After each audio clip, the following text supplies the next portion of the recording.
नमस्कार, मैं हूं आपके साथ अपूर्वा सिंह। रात के 8 बज चुके हैं। वक्त हो गया है आपके खास शो सबसे बड़ा मुद्दा सबसे बड़ी बहस का। आज की बड़ी बहस होगी अब की दिवाली जीएसटी वाली। देश की आर्थिक राजनीति में आज एक बड़ी और अहम खबर है। मोदी सरकार ने जीएसटी में बड़ा बदलाव करते हुए 12% और 28% के टैक्स स्लैब को खत्म कर दिया है।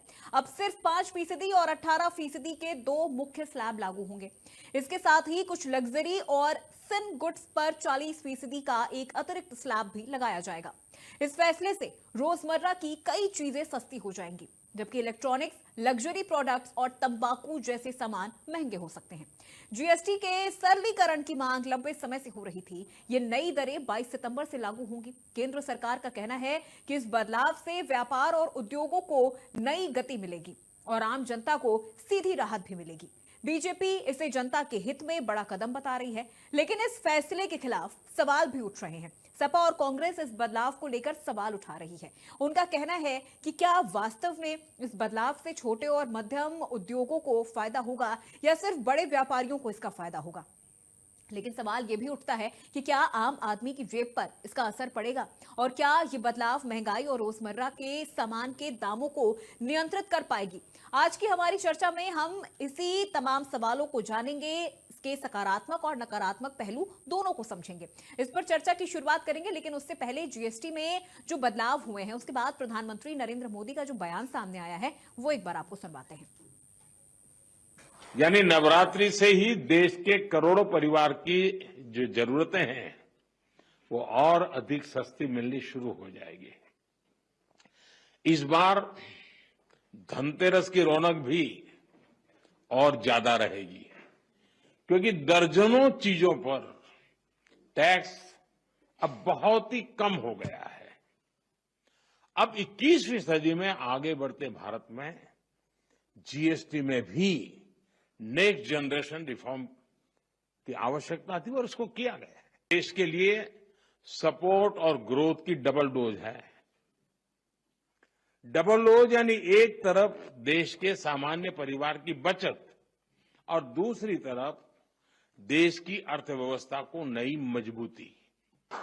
यानी नवरात्रि से ही देश के करोड़ों परिवार की जो जरूरतें हैं वो और अधिक सस्ती मिलनी शुरू हो जाएगी। इस बार धनतेरस की रौनक भी और ज्यादा रहेगी, क्योंकि दर्जनों चीजों पर टैक्स अब बहुत ही कम हो गया है। अब 21वीं सदी में आगे बढ़ते भारत में जीएसटी में भी नेक्स्ट जनरेशन रिफॉर्म की आवश्यकता थी और उसको किया गया है। देश के लिए सपोर्ट और ग्रोथ की डबल डोज है। डबल डोज यानी एक तरफ देश के सामान्य परिवार की बचत और दूसरी तरफ देश की अर्थव्यवस्था को नई मजबूती। तो वहीं सीएम योगी आदित्यनाथ ने भी जीएसटी को लेकर क्या कुछ कहा है, आइए आपको सुनाते हैं। श्री मोदी जी के दूरदर्शी नेतृत्व में भारत की कर व्यवस्था एक नए युग में प्रवेश कर रही है। स्वाधीनता दिवस के अवसर पर नेक्स्ट जनरेशन जीएसटी रिफॉर्म का जो संकल्प आदरणीय प्रधानमंत्री जी ने देशवासियों के सामने रखा था, आज वह धरातल पर उतरता हुआ दिखाई दे रहा है। यह केवल कर सुधार नहीं, बल्कि भारत की उच्च विकास दर वाली वैश्विक प्रतिस्पर्धा में अग्रणी अर्थव्यवस्था बनाने की दिशा में एक निर्णायक और महत्वपूर्ण कदम है।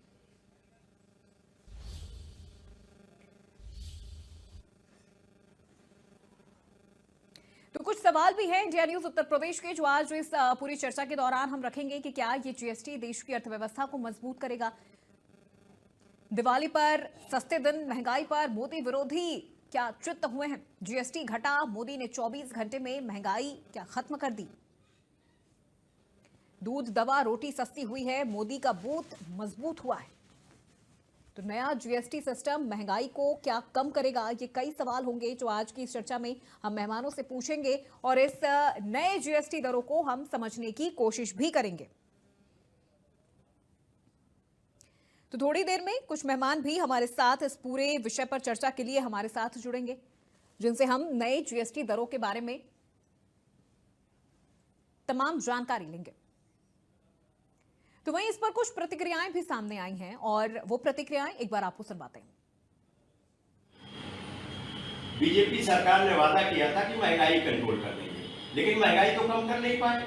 और अब जीएसटी जब सभी सेक्टर बर्बाद हो गए, चाहे उद्योग हो, चाहे रोजगार हो, सब व्यापार चौपट हो गया, तब कहे कि जीएसटी कम कर देंगे। और जीएसटी पर 18% भी तो जीएसटी ज्यादा है। आप 10 वर्ष तो लूटते रहे, व्यापारी से लेकर सब परेशान हो गए। अब आप जब चुनाव आ गया तो चुनावी एजेंडे के तौर पे ये जीएसटी कम कर रहे हैं। आप रोजगार तो खत्म कर दिया, और जिस तरीके का महंगाई कंट्रोल करना था, महंगाई को कंट्रोल नहीं कर पाए। जिंदाबाद जिंदाबाद जिंदाबाद, मंत्रि परिषद जिंदाबाद जिंदाबाद जिंदाबाद, प्रकाश राज मुर्दाबाद मुर्दाबाद। विगत दिनों में विद्यार्थी परिषद एसआरएम यूनिवर्सिटी में वहाँ पे लॉक विद्यार्थियों को हटाने के लिए आए, तो इसी के विरोध में आज आखिरकार कार्यकर्ताओं के खिलाफ अगर कोई एक शब्द बोलेगा तो वो प्रशासन।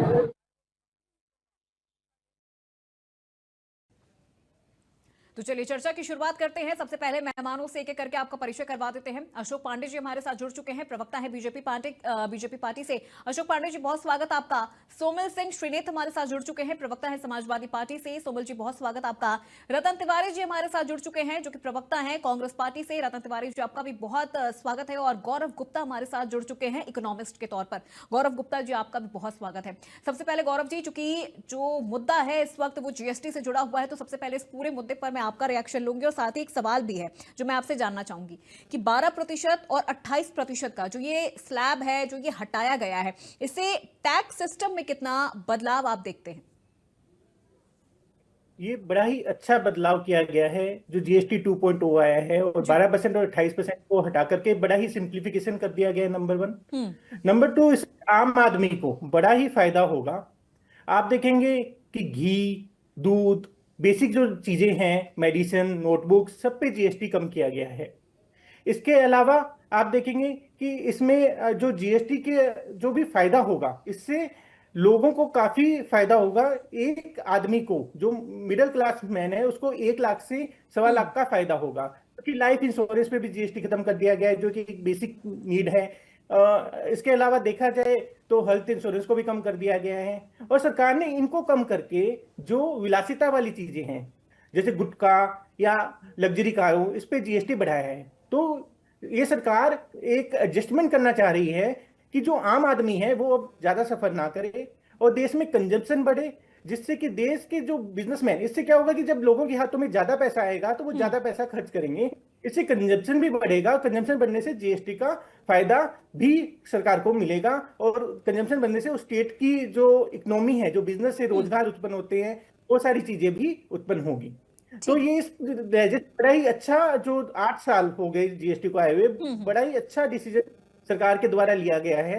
और इसमें काफी सारी चीजें हैं। हम एक रेट कट की बात कर रहे हैं, इसके अलावा 2 डिसीजन इसके अंदर और लिए गए हैं। एक कि 90% रिफंड जो नहीं मिलता था, रिफंड 90% रिफंड बड़ी ही त्वरित गति से पास कर जाएगा, और जीएसटी का रजिस्ट्रेशन भी 3 दिन में दे दिया जाएगा अगर आप ज्यादा इनपुट पास ऑन नहीं करते आगे वाली पार्टी पे। ठीक है गौरव जी, मैं लौटूंगी आपके पास। अशोक पांडे जी, पीएम नरेंद्र मोदी ने इस साल 15 अगस्त पर जब वो लाल किले की प्राचीर पर पहुंचे थे, तब उन्होंने एक वादा किया था, ये कहा था कि इस बार दिवाली पर एक बहुत बड़ा तोहफा वो देश की जनता को देने वाले हैं। ये वो तोहफा उन्होंने दिया है देश की जनता को। बहुत सारी चीजों से राहत भी मिली है, महंगाई को भी कहीं ना कहीं ये जो नया जो दर लाया गया है जीएसटी, जिसे 2.0 भी कहा जा रहा है, इससे जनता को महंगाई से राहत मिलेगी। लेकिन विपक्ष अब सवाल ये उठा रहा है कि क्या ये चीजें, इन चीजों में जो बदलाव हुआ है, ये अभी होना जरूरी था? 8 साल के बाद मोदी जी जाके हैं और तब वो ये बदलाव कर रहे हैं। देखिए, पहली बात तो यह है कि जीएसटी कम करके निश्चित तौर पे उन्होंने आम जनता को लगभग आम जनता में खुशी की लहर है। और उन्होंने तय किया था लाल किले के प्राचीर से, उन्होंने कहा कि हम जीएसटी की दरों को घटाएंगे। और सबसे महत्वपूर्ण है, खाने पीने की अति आवश्यकता की जो चीजें हैं सब पर से जीएसटी घटा दिया उन्होंने। निश्चित तौर को आप बता दें कि उस जीएसटी तब शुरू हुआ था जब अनेकों टैक्स थे, तो ये हुआ सारे टैक्सों को मिला के एक जीएसटी लगाया जाए। लेकिन अब जिस तरह से स्लैब को घटाया गया है, निश्चित तौर पे हम कर सकते हैं महंगाई पे भी रोक लगेगी और खाने पीने की सामग्री पर आम जनता की दिवाली, दशहरा और नवरात्र और चाहे ईद निश्चित तौर पे बहुत कायदे से मनेगी, इसमें कोई दो राय नहीं। ठीक है रतन तिवारी जी, आपकी पार्टी कह रही है कि ये फैसला लेने में मोदी जी ने बहुत विलंब कर दिया, बहुत देर कर दिया, लेकिन सीधे तौर पर यह देखा जाए यानी आप लोग इस फैसले को सही मान रहे हैं, लेकिन कहीं ना कहीं ये भी है कि थोड़ी देरी हुई है, यानी फैसला सही है लेकिन देरी हुई है। देखिए अपूर्वा जी, सबसे पहले मैं आपको नमस्कार करता हूं, अपने मित्रों को भी नमस्कार करता हूं। देखिए, जब ये जीएसटी प्रधानमंत्री जी ने गलत नीति, गलत सोच और गलत उद्देश्य से लाया था, तो उस समय इसका पुरजोर तरीके से विरोध किया गया था। खास कर देश के दूरदृष्टि रखने वाले नेता आदरणीय राहुल गांधी जी ने इसे गब्बर सिंह टैक्स का नाम दिया था और बार बार उन्होंने पत्र के माध्यम से सदन के अंदर बार बार कहा था, प्रधानमंत्री जी ये जो आपने जीएसटी का स्लैब बनाया हुआ है उसे आपको बदलना पड़ेगा, क्योंकि यह अगर आप बदलाव नहीं करते हैं तो आने वाले समय में भारत के ऊपर बहुत जबरदस्त बोझ होगा, आम जनता के ऊपर बोझ होगा, गरीब इसे उबर नहीं पाएंगे, अर्थव्यवस्था का धज्जिया उड़ जाएगी, कबाड़ा हो जाएगा। तो इस गब्बर सिंह टैक्स को आप इतनी मजबूती से जनता के ऊपर मत थोपिए। 9 साल के बाद प्रधानमंत्री मोदी की आंख खुली, 9 साल के बाद उन्होंने इसमें बदलाव करने का काम किया। इसका हम स्वागत करते हैं, इसका हम धन्यवाद करते हैं, आभार व्यक्त करते हैं। लेकिन अपने नेता आदरणीय राहुल गांधी जी को आपके चैनल से पूरे देशवासियों की तरफ से मैं आभार व्यक्त करता हूं कि उन्होंने राहुल गांधी जी की बात प्रधानमंत्री मोदी ने मान ली और उनकी बात को मानकर उन्होंने ऐसा काम किया। चलिए ठीक है सोमेल जी, मैं आपका रुख करूंगी, लेकिन अशोक पांडे जी कुछ कहना चाह रहे हैं, एक बार उनकी प्रतिक्रिया ले लेते हैं, फिर उसके बाद सीधे सोमेल जी मैं आपका रुख करूंगी। जी अशोक जी। देखिए, आपको बता दें कि जब भी कोई अच्छा काम होता है तो ये लोग कहते हैं कि हम पहले से कर रहे थे। मेरा एक टिटेरी पक्षी होती है जो आसमान पे टांग ऊपर रख के सोती है, उसको लगता है आसमान गिरेंगे तो हम ही रोकेंगे। अभी ये देखो करने लगे चैनल पे बैठ के, अब देखिए नौटंकी करने लगे, जोकरगिरी करने लगे। रतन जी ठीक नहीं देखिए ना, वो देखिए उनका नजरिया है इस चीज को देखने का, उनका नजरिया है इस चीज को देखने का। नहीं, मैंने कोई गलत टिप्पणी तो नहीं की ना, हमने तो आभार व्यक्त किया, हमने तो सरकार का धन्यवाद अदा किया। उसके बाद भी अगर इनकी नौटंकी चैनल दिखाई दे रही है तो उसपे तो मैं कमेंट करूंगा ही।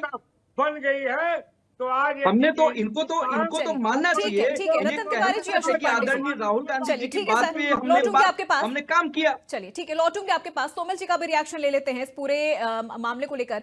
सोमेल जी, आपको क्या लगता है ये जो सुधार किया गया है इससे यूपी में क्या असर आपको देखने को मिलेगा? क्योंकि जब जीएसटी लागू किया गया था तब कई व्यापारी ये भी थे जो इससे नाखुश भी नजर आ रहे थे, जिन्होंने कहा था कि खासतौर पर जो छोटे व्यापारी हैं, जो मध्यम वर्गीय व्यापारी हैं, उनके लिए ये काफी ज्यादा उतना लाभकारी नहीं है, बट ठीक है, एवरेज है।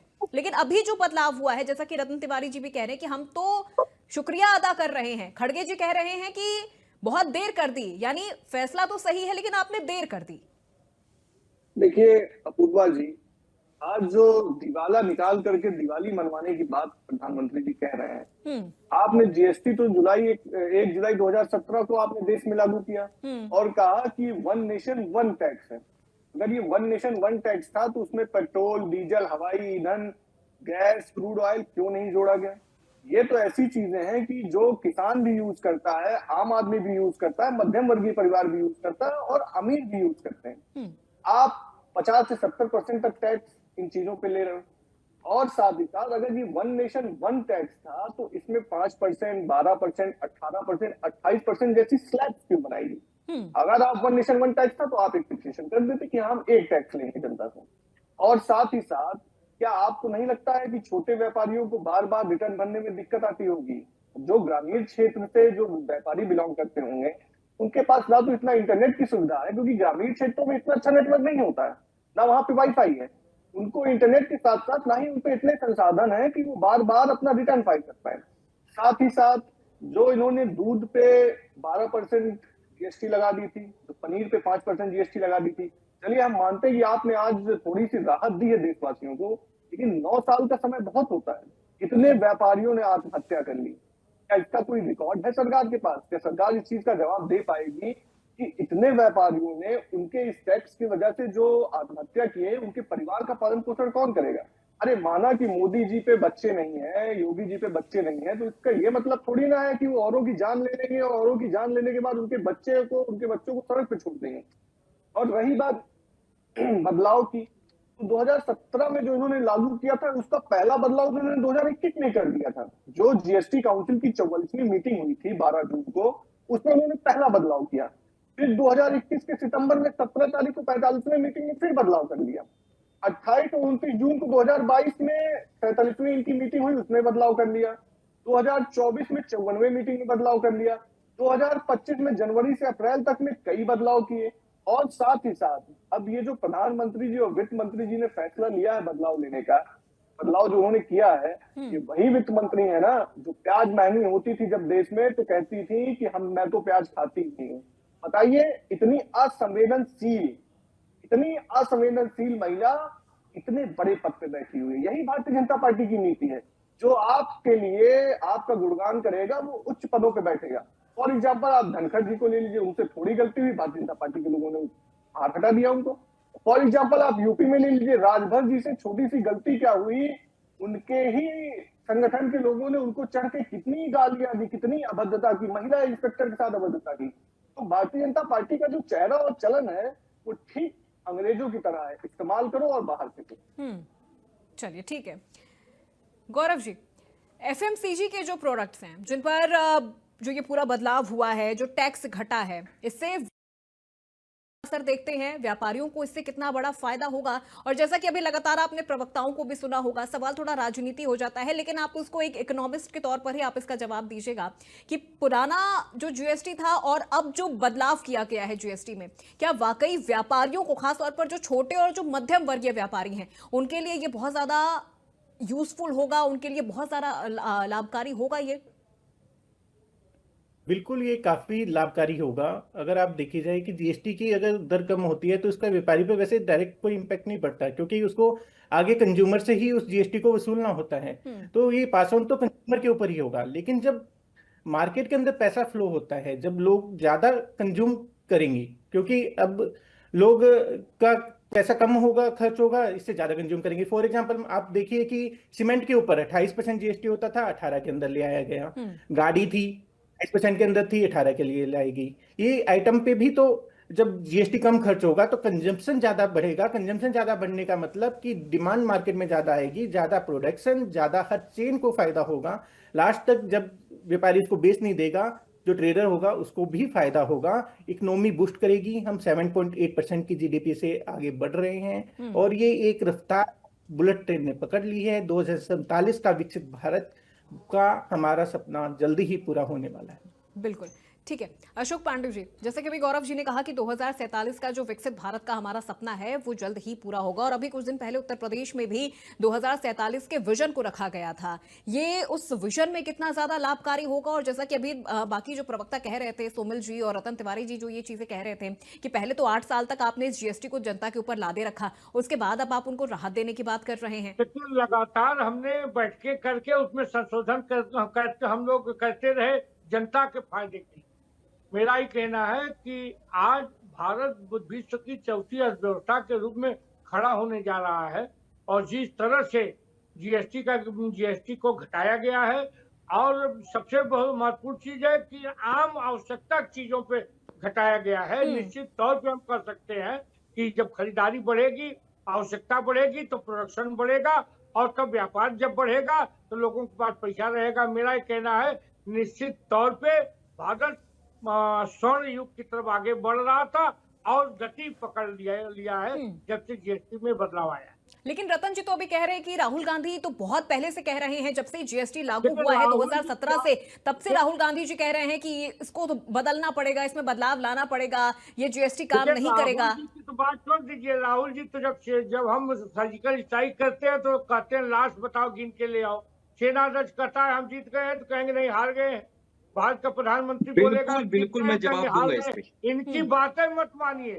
सर्जिकल स्ट्राइक पे भी जवाब दूंगा आपको। लाभ करने का काम करते हैं, जिस तरह की भाषा बोलते हैं वो राजतंत्र में बोला जाता है, लोकतंत्र अच्छा। में चलिए, ठीक है। मोदी आया है। ठीक है, अभी अमित शाह सर्जिकल स्ट्राइक तक ना जाए, जाएगा, वो अभी जाएगा। सर्जिकल स्ट्राइक तक ना इस जाए, तरह अभी भाषा जीएसटी तक ही बोलने रहे तो वाले ज्यादा लोग बेहतर होगा, इस वरना देश में- डिबेट का मुद्दा दूसरी तरफ मुड़ जाएगा।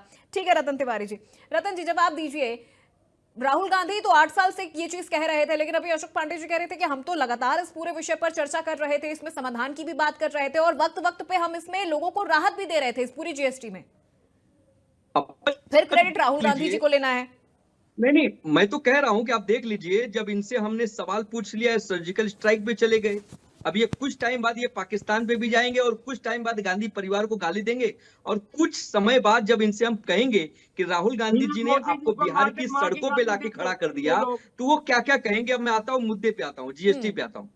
देखिए, जीएसटी पे 9 साल पहले ही हमने ये नहीं कहा था कि आप जीएसटी पूरी तरीके से समाप्त कर दीजिए। आदरणीय नेता राहुल गांधी जी ने जीएसटी पे इन लोगों को सलाह दी थी, बड़ी अच्छी सलाह दी थी, और राहुल गांधी जी पढ़े लिखे विद्वान आदमी हैं, आज इन लोगों को मानना पड़ता है। और मैं इनसे अपूर्वा जी आपके माध्यम से कहूं कि राहुल गांधी जी वही व्यक्ति हैं, जब किसानों के लिए काला कानून लाया गया था तो उन्होंने कहा था कि ये गलत कानून है, इस कानून के तहत किसानों को बहुत बड़ी चोट पहुंचेगी और प्रधानमंत्री को ये काला कानून वापस लेना पड़ेगा। उसका क्या हुआ, 850 किसानों ने अपनी जान गंवा दी, उसके बाद प्रधानमंत्री ने काला कानून पीछे किया। और महिला आरक्षण की अगर बात की जाए, उस पर भी आप देख लीजिए, जातिगत जनगणना पे राहुल गांधी जी सदन में चिल्ला रहे थे, सड़कों पे बोल रहे थे कि हम जातिगत जनगणना कराना चाहते हैं और करा के रहेंगे। और बाद में क्या हुआ, प्रधानमंत्री ने जातिगत जनगणना कराने की बात कही। तो उसी तरीके से 9 साल पहले अगर राहुल गांधी जी की बात मान लिए होते तो आज 9 साल तक देश को इतना तकलीफ नहीं होती। अगर राहुल गांधी जी की बात कोविड के शुरुआत में ही मान लिए होते तो भारत में जो कोविड से लाखों लोगों की जान चली गई, वो कोविड से लाखों लोगों की जान नहीं जाती। तो ये पूरा देश अब समझने लगा है। जी देखिए, सवाल फिर वही आ जाता है ना कि राहुल गांधी जी तो कभी ऐसे भाषण दे देते हैं, मुझे लगता है कि प्रवक्ता भी सोचते होंगे, आप लोग भी सोचते होंगे कि अब हम जब न्यूज डिबेट में जाएंगे तो कैसे उनकी इस बात को हम कवर करेंगे। वो तो अरुण जेटली जी को लेकर बात करते हैं, जिनकी मृत्यु 1 साल पहले हो गई थी, वो उसके 1 साल बाद की बात करते हैं। देखिए अपूर्वा जी, फिर अब आप बताइए कैसे उनकी बात को कोई सीरियस लेगा। अपूर्वा जी मैं आपको बता दूं, ठीक है, एक मिनट अशोक पांडे जी 1 मिनट मैं आपको बता दूं, प्रधानमंत्री मोदी के बहुत सारे भाषण हैं, वो किसके साथ चर्चा किया करते थे, सरदार वल्लभ भाई प्रधानमंत्री बन सकते थे, बहुत सारी बातें हैं जो अगर हम उठा के देखेंगे तो गलतियां प्रधानमंत्री से हुई है, अमित शाह से भी हुई है। लेकिन राहुल गांधी जी की बात का एडिट करते हैं, राहुल गांधी जी की छवि को खराब करने में अरबों रुपया खर्चा करने वाले ये बीजेपी के लोग हैं। लेकिन राहुल गांधी जी वही व्यक्ति हैं जो अड़े रहे, डटे रहे, आज पूरी भाजपा को बिहार की सड़कों पे लाके खड़ा कर दिया है।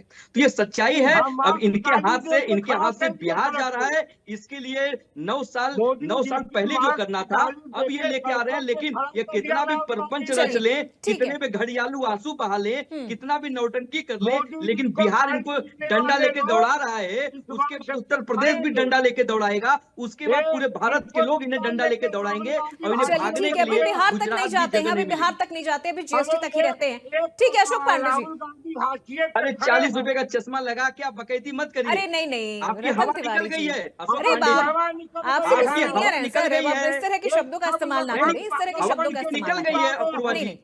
अब इनके चेहरे पे देखिए, अशोक पांडे जी का चेहरा देखिए, ये रो रहे हैं चैनल पे, और इनको एक्सेप्ट करना पड़ेगा, इनकी हवा निकल गई है। नहीं ठीक है, देखिए अशोक पांडे जी चर्चा राजनीतिक रहे तो ज्यादा बेहतर है, आरोप प्रत्यारोप की एक सीमा रहे, गरिमा रहे, मर्यादा रहे, तो वो चीजें ज्यादा बेहतर है चर्चा में। ठीक है रतन तिवारी, 1 मिनट अशोक पांडे जी पहुंच जाइए। सोमल जी से सवाल है, सोमल जी, जीएसटी दरों को सरल बनाया गया है और बार बार विपक्ष ये कह रहा है कि 8 साल का एक लंबा वक्त लग गया है, लेकिन इन चीजों में सुधार के लिए एक वक्त की जरूरत पड़ती है, चीजों को बहुत मॉनिटर करना पड़ता है, फिर इन चीजों को जब लागू करना होता है तो एक वक्त लग जाता है।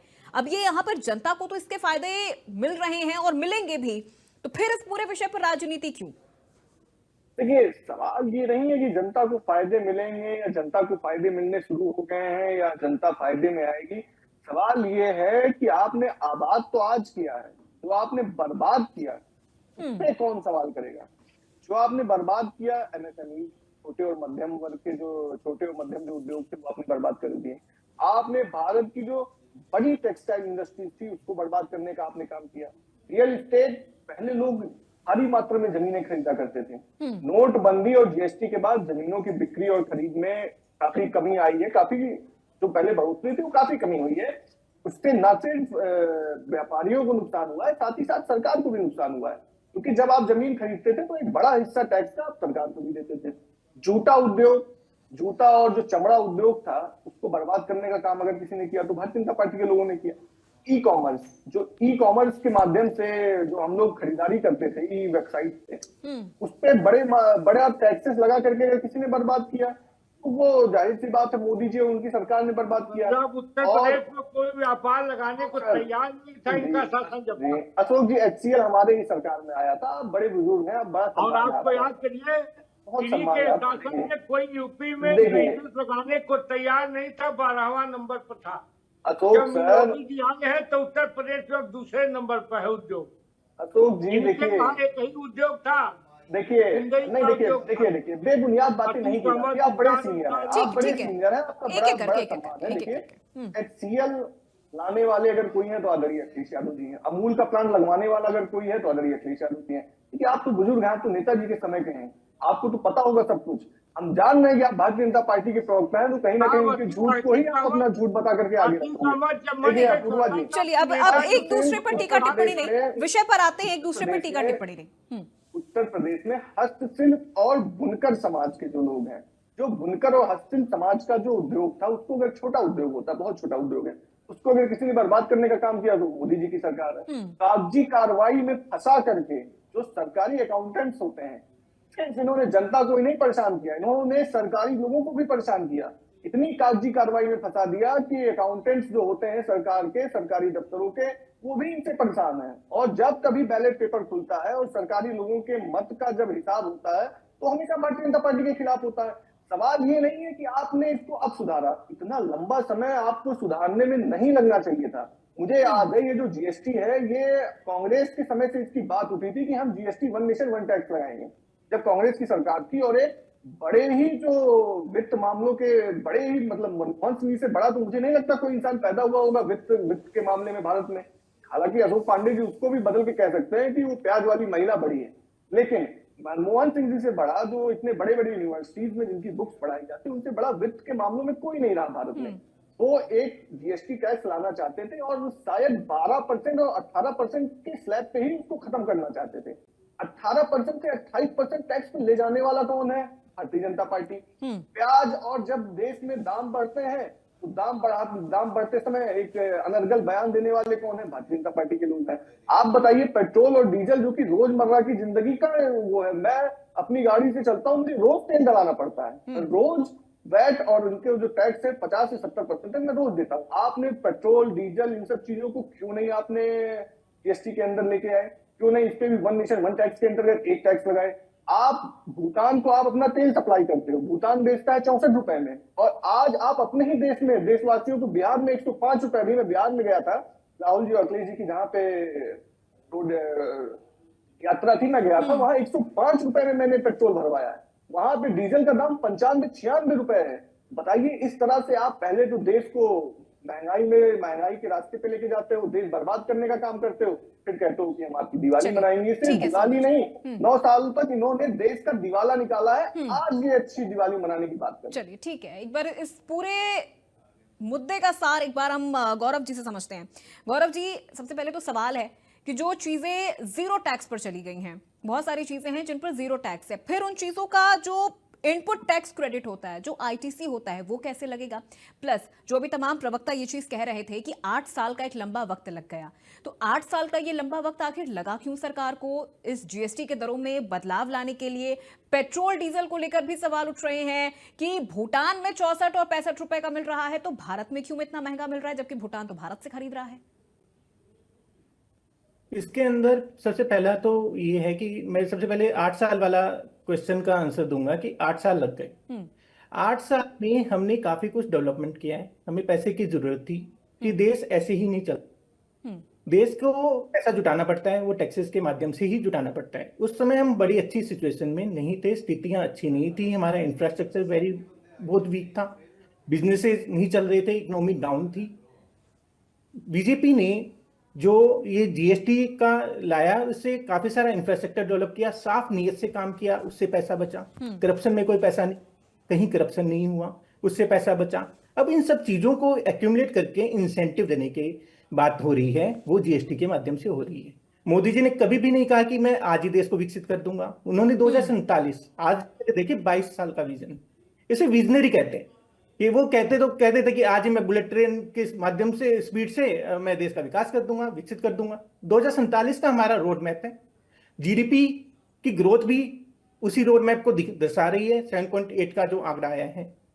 तो जीएसटी का ये बदलाव अब हमें और एक चीज की तरफ लेके जाएगा। दूसरा, इसकी प्लानिंग आज नहीं हुई है। एक साल पहले जब इनकम टैक्स बिल और ये 12 लाख की जो स्लैब इनकम टैक्स में की गई थी, तभी जीएसटी की दरों में बदलाव की प्लानिंग कर दी गई थी। कैसे?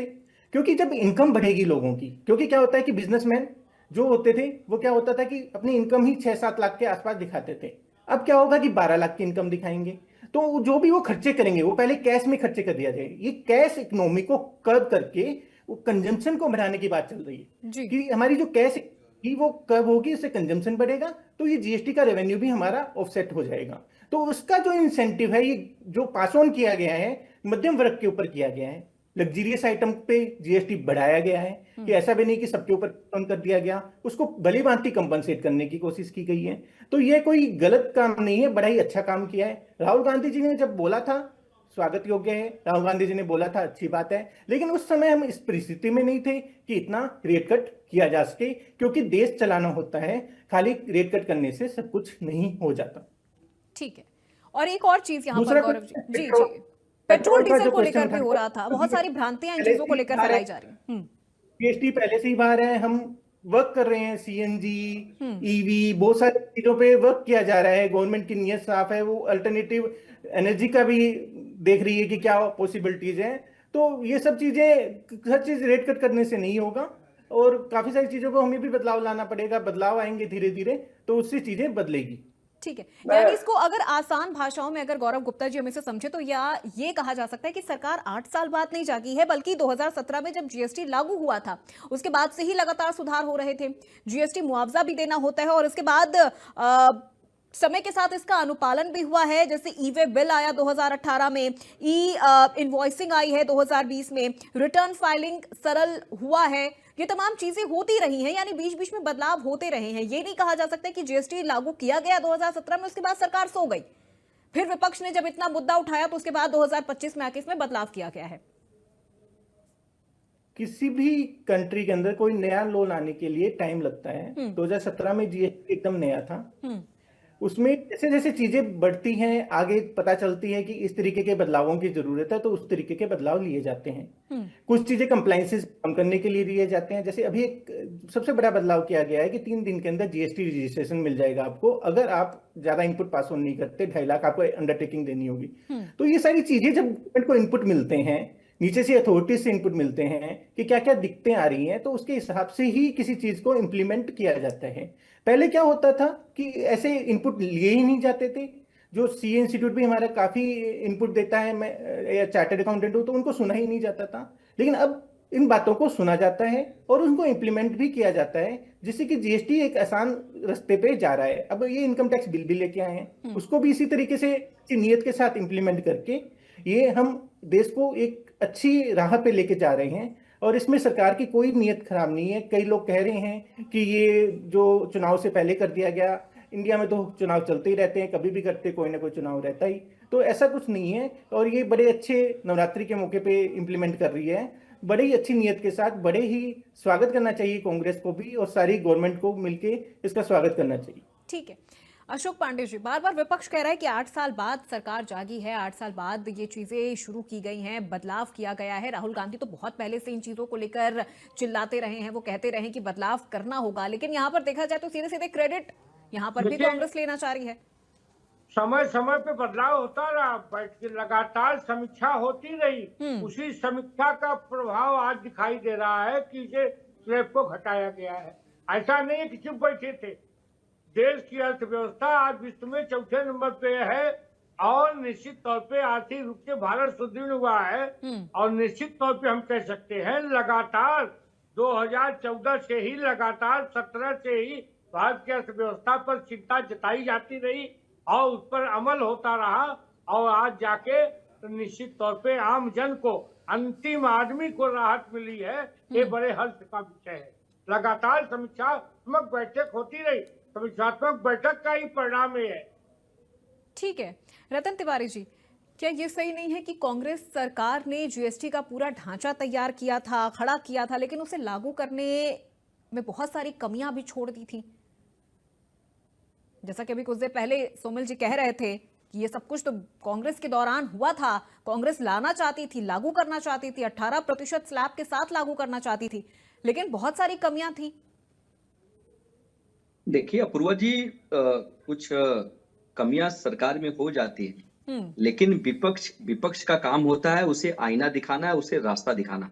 और मुझे पता है और मुझे ज्ञात है, और अशोक पांडे जी बड़े बुजुर्ग इंसान इस चैनल पे बैठे हैं, जब सुषमा स्वराज हुआ करती थी, अरुण जेटली हुआ करते थे और आडवाणी जी भी सदन में बैठते थे, तो उस समय अगर हमारी यूपीए की सरकार अगर कुछ काम करने जाती थी तो सदन के अंदर चर्चा कराती थी। हम विपक्ष से सुझाव मांगते थे और विपक्ष जब सुझाव देता था हम दोनों बैठ के उस पे हम आगे काम करते थे। लेकिन आज की जो सरकार चल रही है अपूर्वा जी, वो बिल्कुल चर्चा नहीं कराती, बिल्कुल जानकारी नहीं लेती, बिल्कुल सुझाव नहीं लेती, जबरदस्ती अपने मन पे थोप देती है। आपने देखा होगा अपूर्वा जी, आपने देखा होगा, पांडे जी सुन लीजिए ना, अब क्या है कि अब 40 रुपए वाला चश्मा पहन के आप बकैती करेंगे चैनल पे तो अच्छा नहीं लगेगा। हम आपको सुनते हैं तो आपके बारे में रतन जी, क्यों आपको लग रहा है 40 रुपए वाला चश्मा? वो आप बार बार उनको कह रहे हैं सर उनके चश्मे के लिए। लगभग पागल हो गए हैं कांग्रेसी। अब देखिए अभी अब यही बताइए, है। अब आप उनको कहेंगे कि वो 40 रुपए का चश्मा पहने तो फिर वो तो आपको जवाब देंगे ना सर, फिर जवाब सुनने के लिए तैयार रहिएगा, फिर मुद्दा देखिए इधर चला जाएगा। मैं कहता हूँ नीचे से ऊपर सभी बोलते। अब सुन लीजिए ना, अब सुन लीजिए पांडे जी, मैं आपसे हाथ जोड़ के निवेदन करता हूँ, बड़े बुजुर्ग इंसान है, 40 रुपए का नहीं, चलो 400 का चश्मा आपका, सुन लीजिए। देखिए क्या है कि हम जब कोई काम करते थे तो आपसे सलाह लेते थे, लेकिन जब हमने सलाह लेते हैं पार्लियामेंट में, सुनते ही नहीं है तो अब क्या बताएं? अपूर्वा जी इनको शांत कराइए। ठीक है अशोक पांडे जी एक बार रतन जी की बात कंप्लीट हो जाए, फिर मैं आऊंगी आपके पास, आऊंगी सर। हाँ। अपूर्वा जी, शुरुआती दौर में जीएसटी लागू किया गया, नोटबंदी आई, किसानों के काले कानून आए, बहुत सारे ऐसे बिल सदन के अंदर आए, और हम विपक्ष के नाते हम सरकार से गुहार लगाते रहे, सरकार से मांग करते रहे कि भैया जीएसटी पे चर्चा करा लीजिए, नोटबंदी पे चर्चा करा लीजिए, महंगाई पे चर्चा करा लीजिए, अडानी पे चर्चा करा लीजिए, मणिपुर पे चर्चा करा लीजिए। लेकिन ये सरकार एक भी मुद्दे पर, विपक्ष के एक भी मुद्दे पर कभी चर्चा नहीं कराई। प्रधानमंत्री आते थे, 1 घंटा 2 मिनट का लंबा भाषण देके चले जाते थे और विपक्ष हंगामा करता हुआ रह जाता था। मारते थे पार्लियामेंट में। अब पांडे जी फिर आपका 400 रुपया कर दिया, फिर बोल दिए बीच में आपका 1000 का कर दूंगा अरे मैं चश्मा ही नहीं लगाया हूँ। अब सुनिए, ठीक है अब मतलब जीएसटी का नया दर आया है तो फिर ठीक है, अब 400 का चश्मा है, अब आप 40 रुपए का भी आप उसको बोल दीजिए। चीजें तो सस्ती हो रही है ना अब, देखिए यही बात है, यहाँ पर चीजें सस्ती हो रही हैं तो ये फायदा तो होगा जनता को। सस्ती होंगी। हमने तो इनका धन्यवाद तक कर दिया अपूर्वा जी, हमने भारतीय जनता पार्टी का धन्यवाद अदा कर दिया कि चलो 9 साल के बाद आए, देर से आए, दुरुस्त आए, 9 साल तक भारत को डंके की चोट पे कोड़ा मारते रहे, सोटा मारते रहे, डंडा मारते रहे। 9 साल के बाद जब बिहार में इनकी हवा निकल गई तो इन्होंने ये स्लैब लाया। लेकिन मैं आपको बता दूं, 9 साल इस देश की जनता ने जो तकलीफ, जो पीड़ा सही है, वो पीड़ा इसी तरीके से आपको आने वाले समय में जनता वापस करेगी। पांडे जी चलिए ठीक है। सोमल जी, अब देखिए सपा हमेशा छोटे कारोबारियों के लिए आवाज उठाती रही है, चाहे उत्तर प्रदेश की बात कर ले या उत्तर प्रदेश के बाहर राज्यों की भी बात कर ले। ये फैसला क्या लगता है कि जो छोटे व्यापारी हैं, जो मध्यम वर्गीय व्यापारी हैं, उनकी चिंताओं को कम करेगा? देखिए, कहीं ना कहीं कोई भी सरकार कोई भी फैसला लेती है तो उसका कहीं ना कहीं तो एक अच्छा इम्पैक्ट पड़ता ही है। एक अच्छा एक बुरा दोनों इम्पैक्ट पड़ता है। जैसे कि इन्होंने 9 साल पहले जो एक फैसला लिया वो एक गलत इम्पैक्ट लेके आया। अरे सर 2017 में आया है जीएसटी, 9 साल कहाँ चले गए हैं? माफ करिए, 8 साल 8 साल पहले, 9वां साल तो चल रहा है। एक एक साल आप पीछे चले जा रहे हैं। तो 9वां साल चल रहा है ना, 8 साल तो हो चुके हैं। हाँ तो जो इन्होंने 2017 में जो फैसला लिया था उससे कहीं ना कहीं एक ऐसा इम्पैक्ट पड़ा था कि लोगों ने आत्महत्या तक कर ली। अब मैं देखना चाहूंगा कि जो इन्होंने नया इन्होंने बदलाव किया है, इस पे देखता हूँ कितने लोगों की जानें वापस आ जाएंगी, पहली बात। दूसरी बात, गौरव जी कह रहे थे कि ये बहुत अच्छा था, जीएसटी शुरू से अच्छा था, बढ़िया था सब कुछ। Gaurav ji, global hunger index के मामले में भारत 107वें नंबर पे है। कुल देश उसमें 125 है, जिसपे भारत 107वें नंबर पे है। कहीं ना कहीं शायद गौरव जी आपके लिए गर्व की बात होगी, क्योंकि आप एक बहुत ही जिम्मेदार नागरिक हैं। मैं तो सरकार से मांग करता हूं कि आपसे 50% तक टैक्स लिया जाए, क्योंकि देश और मोदी जी को मजबूत करने के लिए आपकी चाह बहुत ज्यादा है। तो मैं तो सरकार से मांग करूंगा आपसे 50% तक टैक्स लिया जाए, आपको कोई फर्क नहीं पड़ेगा। और अपूर्वा जी, आज के समय में जो भारत सरकार पे जो कर्ज है वर्ल्ड बैंक का और अन्य जो कर्ज है वो मिला करके 60 लाख करोड़ रुपए है, ठीक है। और प्रति व्यक्ति आय कह रहा हूँ, प्रति व्यक्ति जो ये कर्ज है, भारत में जो एक बच्चा जन्म लेता है, अशोक पांडे जी आपका भी नाती पोता जो भी जन्म लेगा वो 1,78,000 रुपए के कर्ज में पैदा होगा। तो पहले तो देश को विकसित और विकास के रास्ते पे ले जाने से पहले ये जो कर्ज है इसको चुका दीजिए, क्योंकि जो भारत का जो नागरिक है वो इतने डीप चीजों में तो जाता नहीं है। आप उनको कभी जब वो महंगाई बढ़ेगी तो आप पाकिस्तान का मुद्दा ले आओगे, और कोई मुद्दा आएगा तो आप मुसलमानों से लड़ा दोगे। देखिए इन सब चीजों से देश नहीं चलता। देखिए मैं आपसे इसलिए कह रहा हूँ, अशोक जी आप बहुत बुजुर्ग हैं, आपका नाती या पोता जो पैदा होगा 1,78,000 रुपए का, आप तो भारतीय जनता पार्टी के कार्यकर्ता है, आप तो भारतीय जनता पार्टी कार्यकर्ता है, आप तो मोदी जी से ले लोगे 15 लाख में से जो उन्होंने देने के लिए कहा था। अरे भैया 15 बच्चे पैदा हो तो भी कोई फर्क नहीं पड़ता। लेकिन हम विपक्ष के लोग कहाँ जाएंगे? हम विपक्ष के लोग कहाँ जाएंगे? अगर अपूर्वा जी ऐसे ही अपूर्वा जी अगर यही हालात रहे तो हम लोगों को अपना घर द्वार बेच करके कहीं ना कहीं जाकर के झोपड़ी बनानी पड़ेगी। और जो अमीर है, अशोक जी एक मिनट, अशोक जी अरे रुक जाइए भाई, 4 तो चश्मा सुनिए। जो देखिए जो माहौल जो चल रहा है देश में, हम लोगों को अपनी जमीन जायदाद घर बेच करके कहीं ना कहीं झोपड़ी बना के रहना पड़ेगा। और इस तरह भारतीय जनता पार्टी के लोग अमीर होते जा रहे हैं, और उनके अमीर व्यापारी, अमीर इकोनॉमिस्ट जैसे गौरव जी हो गए, अडानी जी हो गए, मोदी और अंबानी जी हो गए, इस तरह से ये लोग अमीर होते जा रहे हैं। अरे गोरखपुर महोत्सव में तो नाच होता है, आप जाइए थोड़ा मन बहला लीजिए बुढ़ौती में। ठीक है सोमल जी, आपने तो गौरव जी की तुलना अडानी जी से कर दी। गौरव जी इनको फर्क नहीं पड़ता, कॉम्प्लीमेंट के तौर पर लेंगे या सरकाज़म है? ये तो मतलब अडानी जी से तुलना करती है आपकी, लेकिन ठीक है। अब कुछ देखिए, अब कुछ टेक्निकल चीजें भी एक बार यहाँ पर समझ लेते हैं गौरव जी। सबसे पहली बात तो ये कि जो ये दरों में जो बदलाव हुआ है, जो कंपनियां हैं वो इनका फायदा अपने कर्मचारियों तक पहुंचने देंगी, या इसमें भी कोई मार्जिन रखा जाएगा, या फिर इसके अलावा जो जीएसटी रिटर्न और कंप्लायंस होते थे क्या वो आसान होगा, या अभी भी उनमें कॉम्प्लिकेशंस बने होंगे? ये चीजें कुछ हैं जो लोगों के लिए जानना बहुत ज्यादा जरूरी हो जाता है।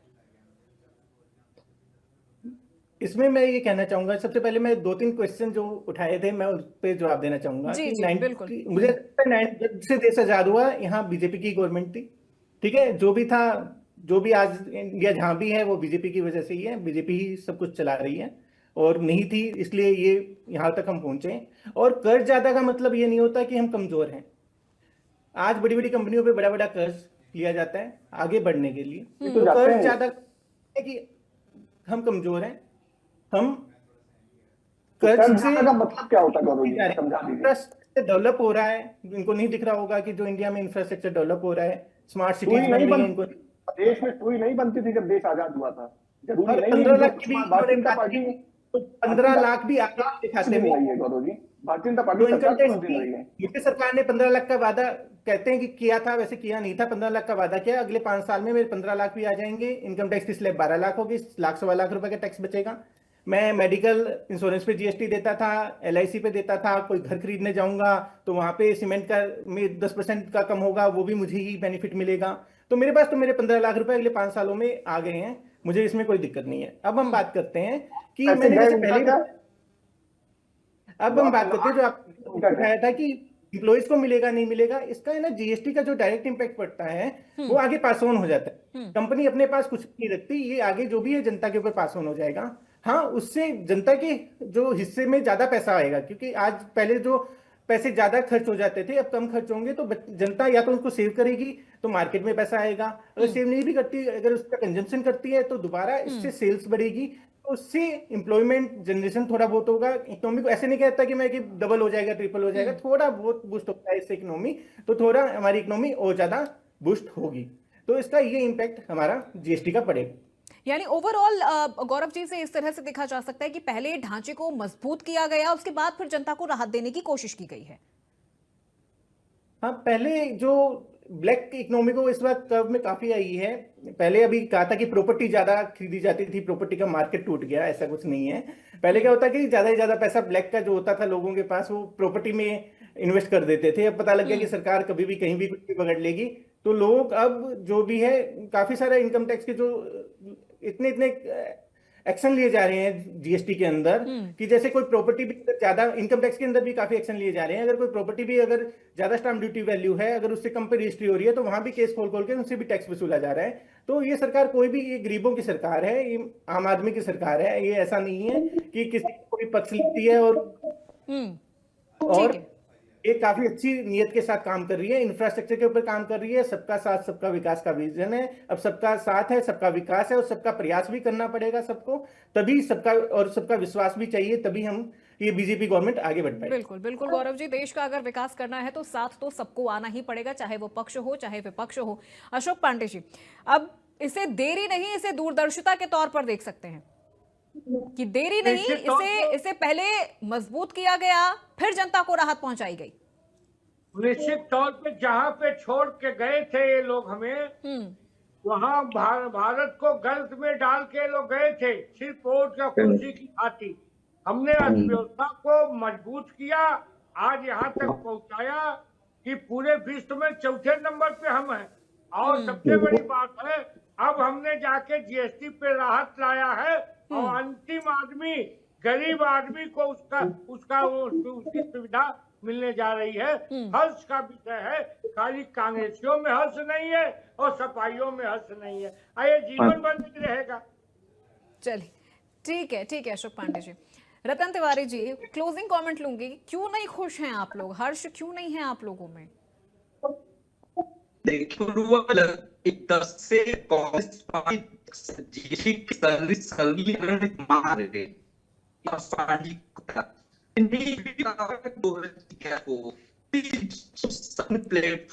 आदरणीय रतन तिवारी जी, बहुत माफी के साथ आपको रोकूंगी सर, आपकी आवाज बहुत ब्रेक होके आ रही है हम तक, शायद नेटवर्क में कुछ इशू है। सोमल जी से भी यही सवाल है। सोमल जी, अभी अशोक पांडे जी कह रहे थे कि सिर्फ विपक्षियों में खुशी नहीं है, बल्कि जनता तो खुश है। बहुत सारी ऐसी रोजमर्रा की चीजें हैं जिनमें 0% अब कोई जीएसटी नहीं देना होगा, कोई टैक्स नहीं देना होगा उन चीजों में। देखिए, अगर इतनी ही खुशी है तो मैं अशोक जी से कहूंगा कि ये चश्मा उतार के प्राडा और गुची का चश्मा लगा लें, और अतीत बर्बाद करके वर्तमान में जीकर भविष्य का सपना दिखाते हैं ये लोग। मैं गौरव जी की बात सुन रहा था, मुझे हंसी भी आ रही थी और तरस भी आ रही थी कि बताइए, देश को 8 साल बर्बाद करके अगले 5 साल में अपने 15 लाख निकालने की बात कर रहे हैं। अरे अभी तक जो आपने सीमेंट पे टैक्स दिया उसको कहां से वसूलिएगा? चलिए, आप तो बड़े उद्योगपति हैं, आपका बड़ा चीजें, भारतीय जनता पार्टी की मदद से आपकी बड़ी चीजें चलती होंगी, लेकिन जो गरीब जनता है, जो गरीब किसान है, जिसे आप 2.5 लाख रुपए दे करके एक बड़ा आलीशान मकान बनवाने की आप उनसे उम्मीद करते हो, वो सीमेंट पे उतना टैक्स दे करके कहां से वसूलेगा? वो अन्य चीजों पे इतना टैक्स दे करके कहां से वसूलेगा? आज जो वर्तमान समय में जो भारत देश की जो हालात हैं, जिस तरह से आपने इसमें वो किया है, पे एक शेर कहना चाहूंगा कि सत्ता का नशा भी खूब है, चेहरे बदल जाते हैं। जो कल तक जनता के थे आज उनके घर बदल जाते हैं। वादा करते हैं चांद तारा तोड़ने का, फिर खुद ही अंधेरे में डूब जाते हैं। यह राजनीति का अजब खेल है जिसमें बाजीगर ही प्यादे बन जाते हैं। सुबह पे है विकास का नारा और दिल में है स्वार्थ का खेल। इनकी महफिल में सिर्फ झूठ चलता है, क्योंकि सच का यहाँ नहीं है कोई मेल। भारतीय जनता पार्टी जिस तरह से झूठ बोल करके और गरीब किसानों को, आप ये बताइए, ट्यूबवेल उत्तर प्रदेश में ट्यूबवेल पे फ्री बिजली देने का काम अगर किसी ने किया था तो अखिलेश यादव और नेताजी ने किया था, अखिलेश यादव जी और नेताजी ने। क्यों भारतीय जनता पार्टी की सरकार आते ही उन ट्यूबवेल की बिजली पर भी इन्होंने वसूलने का काम किया? क्यों वसूला? मैं मानता हूं चलो आप बहुत बड़े किसानों के नेता, किसानों के हितैषी हो, तो क्यों आप उन किसानों से ट्यूबवेल पे मीटर लगा करके उनसे पैसा वसूलने का काम कर रहे हो? आखिरकार जब देश का किसान अपना खेत नहीं बोए, खेत में अगर धान या गेहूं नहीं बोएगा, नहीं सींचेगा, नहीं पानी चलेगा, क्या खाओगे? खाते तो आप भी गेहूं की ही रोटी होगे, खाते तो आप भी रात में चावल ही होगे, या गौरव जी कहीं और से एक्सपोर्ट करते हुए भी आप बहुत बड़े आदमी हमें लगता है। चलिए ठीक है, क्लोजिंग कमेंट गौरव जी इस पूरे विषय पर आपका। का रिफॉर्म था, बड़ा ही ज्यादा इसकी जरूरत थी जो आपके द्वारा किया गया है, और ये विकास के लिए बड़ा ही जरूरी था। इकोनॉमी में बूस्ट आएगा।